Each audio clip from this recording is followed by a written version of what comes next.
Hey guys, welcome to Consistent Preterism. In the words of Jesus in the first century, I'll be right back.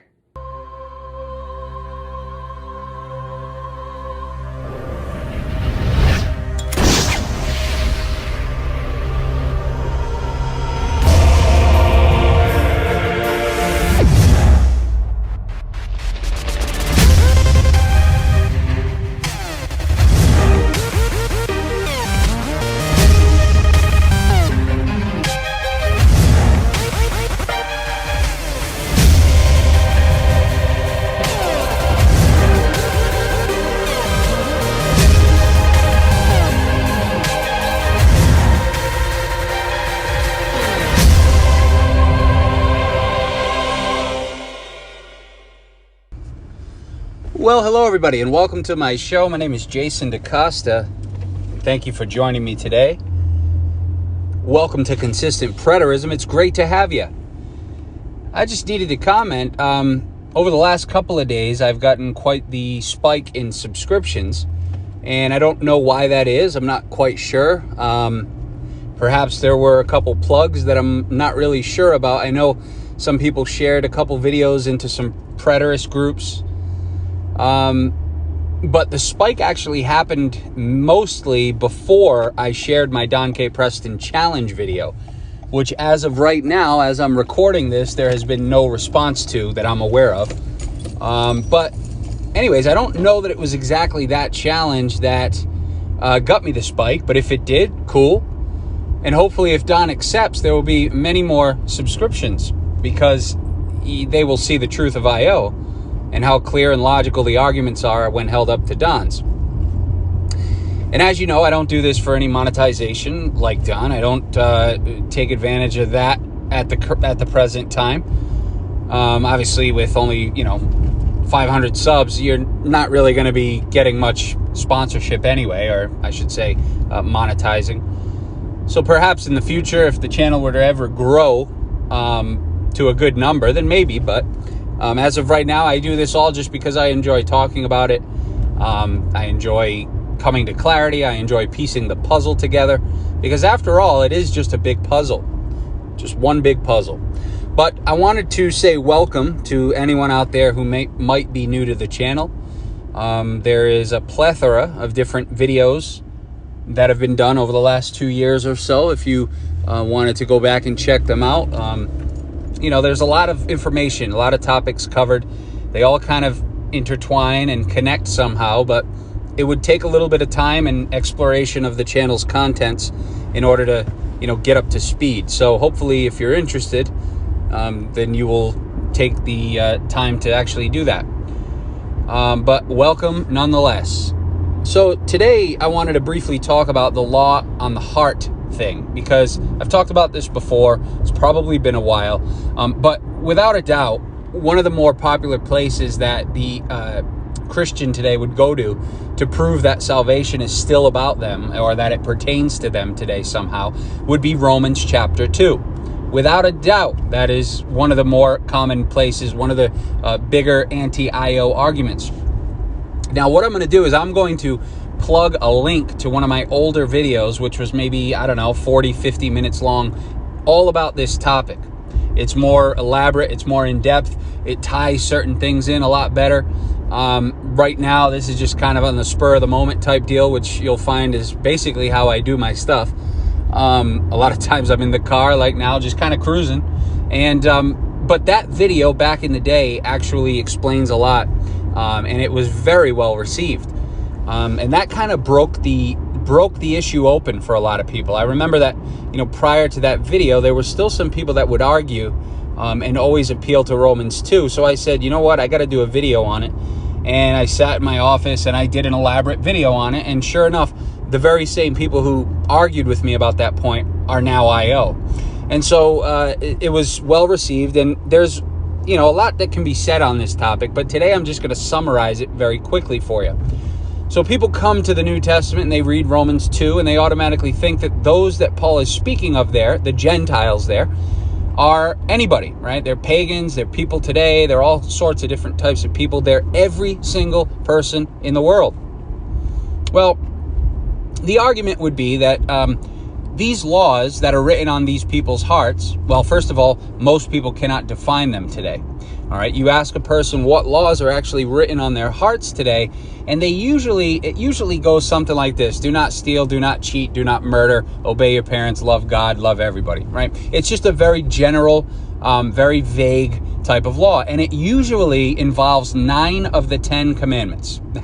That's the truth of it all. Usually they don't include observe the Sabbath and keep it holy, because they know they're not doing that. But all the other 9 they can check off pretty easily, right? Because I mean, let's face it, how many of us are really murdering out there, right? But you know, the reality is they don't have a lot to say when it comes to these laws. They're just vague, right? It's like, oh, okay, you obey the 9 commandments. Oh, good for you, right? But when you think about Romans chapter 2 and what Paul actually says there, when you actually look at what he says, something should pop up, right? You should take notice of it. And what Paul actually says there is, and I'm paraphrasing this at the moment, but he says, he's talking about these Gentiles, and he says that they have the law written on their hearts, right? And he says that sometimes they actually do some of the things that the law requires. Therefore, they show that the law is written on their hearts, and they accuse themselves because they sometimes do the things that this law requires. Well, that doesn't really make a lot of sense, right? Let's just assume that what these Christians say is true, and that this law that Paul is speaking of there is just the general, we'll call them 9 commandments. Don't murder, right? Love your parents. So, if that's the case, and essentially what Paul is saying there, now I'll just insert it. He's saying, you show that the work of the law is written on your heart because sometimes you don't murder, and because sometimes you love your parents, and because sometimes you don't steal. Thereby, you show that the work of the law is written on your hearts, right? That doesn't make any sense, right? Think about that. Sometimes you don't murder, so you show that the law is written on your hearts? I mean, come on. Let's be real. So what is Paul actually saying? What is he actually appealing to? What is the whole point? Well, Paul is appealing to a trajectory that began in the Old Testament, that began in the beginning of Israel's history, and that continued on, and it's coming full circle. Okay, this is very important, because a lot of the wannabes out there, they don't allow this story to come full circle. They step in, they block the roadway, they say, no way, I'm part of this. So this is not coming full circle, but it is actually a beautiful story when it comes full circle, right? It's almost fairy tale like, because it comes full circle so well.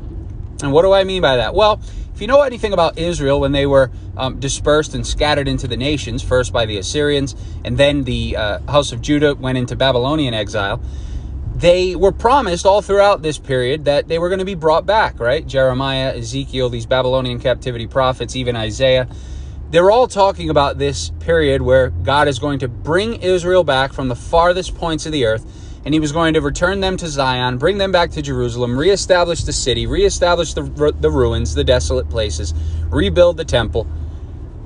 And in Jeremiah 31, amongst a few other places, he makes a pretty interesting statement, right? He says this through the prophet. Speaking of that time, he says, "It will not be like the covenant that I made with their fathers when I took them by the hand to lead them out of the land of Egypt, a covenant they broke, though I was a husband to them, declares the Lord.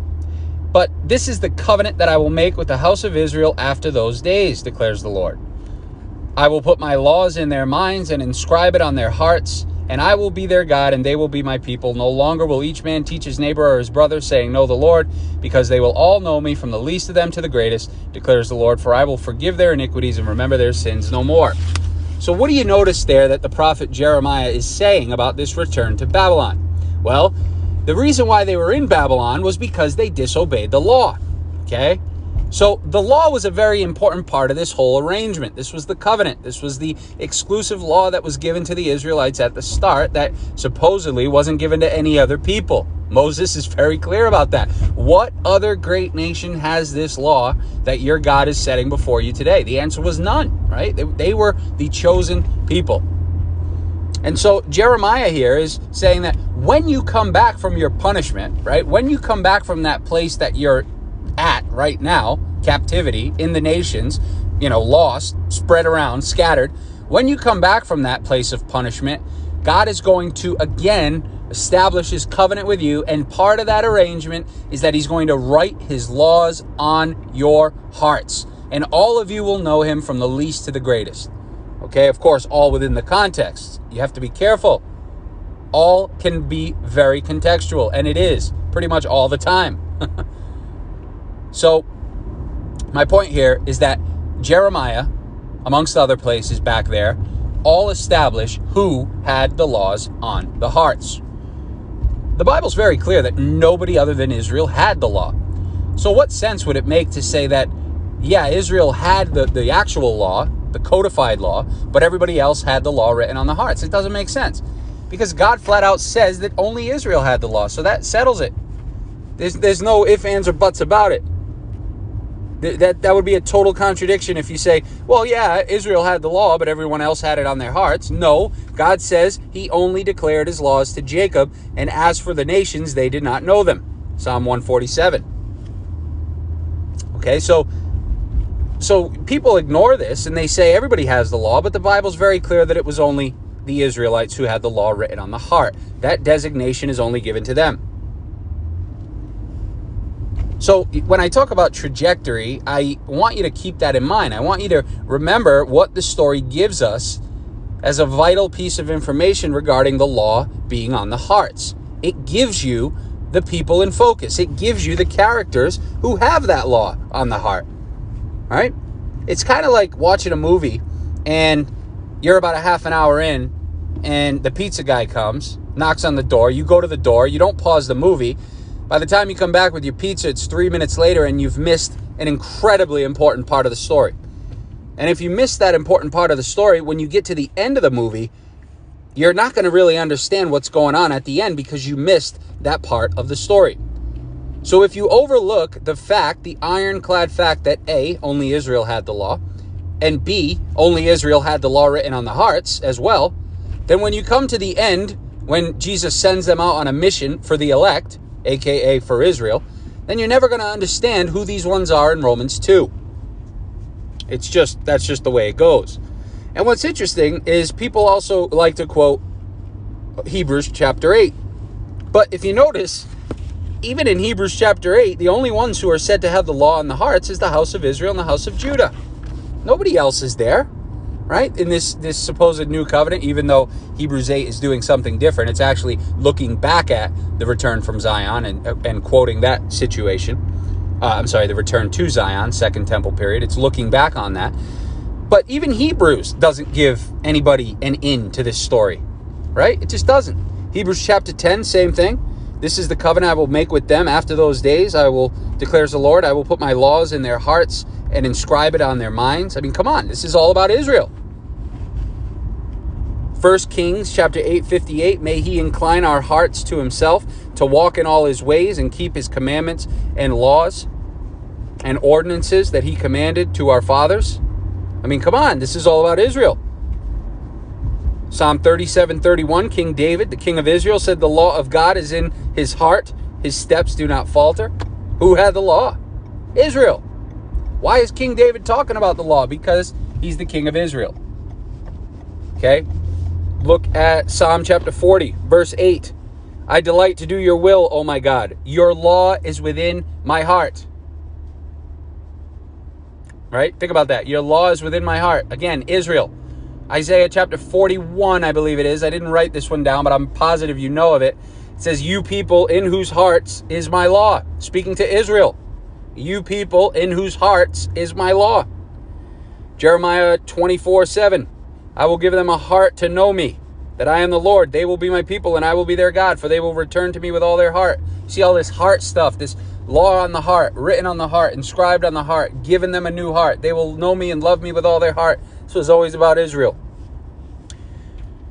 Jeremiah 32:39. I will give them one heart and one way, so that they will always fear me for their own good and for the good of their children after them. Again, Israel and their seed, descendants. Jeremiah 32:40. I will make an everlasting covenant with them. I will never turn away from them from doing good to them. And I will put my fear in their hearts, so that they will never turn away from me. Again, talking about writing on the heart, putting fear in the heart, being fearful of his commandments. Look at Deuteronomy chapter 30. Now it shall come to pass when all these things come upon you, speaking to the Israelites, the blessing and the curse which I have set before you, and you call them to mind among all the nations where the Lord has driven you, and you return to the Lord your God and obey his voice, according to all that I command you today, you and your children with all your heart and with all your soul, that the Lord your God will bring you back from captivity and have compassion on you and gather you again from all the nations where the Lord your God has driven you. If any of you are driven out to the farthest parts under heaven, from there the Lord your God will gather you, and from there he will bring you. Now that's kind of interesting, isn't it? Because that's exactly what we see taking place in the New Testament. We see these people going out to the farthest parts under heaven, to the four winds of the earth, just like Jesus said. And they're gathering in elect individuals. And of course we know the term elect is given to Israel in the Old Testament, right? Of course we do. Moses goes on in Deuteronomy 30, verse 5, he says, Then the Lord your God will bring you to the land which your fathers possessed, and you shall possess it. He will prosper you and multiply you more than your fathers. And the Lord your God will circumcise your heart and the heart of your descendants. Wow, interesting how seed and descendants is used here, but it's all about the children of Israel. He says, to love your Lord your God with all your heart and all your soul, that you may live. Also, the Lord your God will put all these curses upon your enemies and on those who hate you and persecute you. And you will again obey the voice of the Lord and do all his commandments, which I command you this day. So look at Deuteronomy 30 again, and that's just one of many. But Moses is telling them that no matter where God drives them for their disobedience, at some point he's going to turn and have mercy and gather them in from the farthest winds of the earth, from the farthest points under heaven. Doesn't matter how far he drove them. And then he would circumcise their heart, blah, blah, blah. But these are all promises that relate to Israel. So what in the world are we stepping into that trajectory and blocking it off for when we come to the last days of Israel? Okay, it just doesn't make any sense. It's identity theft of the highest degree. And at last we come to Romans chapter 2. Romans 2, Paul says this, For as many as have sinned without law will also perish without law, and as many as have sinned in the law will be judged by the law. For not the hearers of the law are just in the sight of God, but the doers of the law will be justified. For when Gentiles who do not have the law by nature do the things in the law, these, although not having the law, are a law unto themselves, who show the work of the law written on their hearts, their conscience also bearing witness, and between themselves their thoughts accusing or else excusing them. Okay? So, what is he saying here? All right, now this is tricky because you can easily get swept away in the idea that these are just true pagans by Paul's usages of the terms, those who do not have the law. Well, all Paul is doing here is he's speaking to Israelites who are alienated from the commonwealth of Israel. Okay? That's all he's doing. He's speaking of the sheep not of this fold that Jesus spoke of. He's speaking of the sons of God scattered abroad that Caiaphas spoke of. Those outside of the Jewish law practicing system, the Jewish law practicing body. He's speaking of the prodigal son. Okay? And when he says those who do not have the law, he's not speaking in a sense that they're not under the curse. In other words, they're not buried in trespasses. No, he's not speaking that way, because that's what redemption and salvation was all about. Forgiveness of sins, ministry of reconciliation. That's what it was all about. So clearly that's not what he's saying. This is why it gets a little tricky. But what Paul is saying here is he's simply saying those who are alienated outside of the commonwealth of Israel, who are outside of the covenant. Okay? The lost sheep. So he's saying when those who do not have the law, okay, in that sense of being a Jew, being alienated from the commonwealth of Israel, those ones by nature sometimes do the things that the law requires, thereby showing that the law is written on their hearts. That's a throwback to Jeremiah 31 and all the passages that I just showed you. All about Israel having the law in the hearts. So by nature, folks, naturally, these Israelites would every once in a while do something that the law of Moses required of them. whether it be by sheer tradition, whether it be by their ancestry. Perhaps they carried some of those law practices out into the nations with them when they dispersed and moved on. We don't know all the specifics. This story doesn't give you all the specifics. That's just the bottom line. It gives you enough to put the pieces together, and that's about it. But you can see the trajectory clearly. Okay, these ones are out in the nations. They're the lost sheep. They're the prodigal son. They're being reconciled back to their God. They're aliens to the commonwealth of Israel. They're dead in trespasses and sins. They're dead in the uncircumcision of their flesh, which was a trespass, Paul said in Colossians. So the point is here is that by nature, they would sometimes do certain things that the law required, and that would convict them and make them guilty and show that they still had the laws on their hearts. Okay, from their former generations, former years, whatever the case may be. They were associated with Israel. Like Paul says in Ephesians, you who once walked according to the counsel of this world, or the course of this world, he has made near again. All right, now it makes no sense to say this is a general law, because if that were the case, like I said, Paul would have to be saying that sometimes you don't murder, therefore you show that the law is working on your heart, or the law is on your heart, or that sometimes you choose not to cheat, therefore you show that the law is working on your heart, or whatever the case may be. Commit adultery, therefore you show that the law is on your heart, and you accuse yourself. That makes no sense. That makes absolutely no sense. It's stupid. So folks, I trust that you see this summarized version of Romans 2, Law in the Hearts, and how we need to honor the trajectory of the story, because if we don't, we end up in a whole world of trouble and we become a wannabe Israelite in the 21st century. Anyways, folks, that's all I got for you today. I hope you enjoyed it. If you did, give it a like. If not, you know what to do. Take a hike. And I may not be back for the rest of the week. I have a trip coming up. So I figured I'd get at least one more out for your listening enjoyment. And stick around, because when I come back, we're going to get into a lot of other things. Thanks again, guys. Take care. Bye-bye.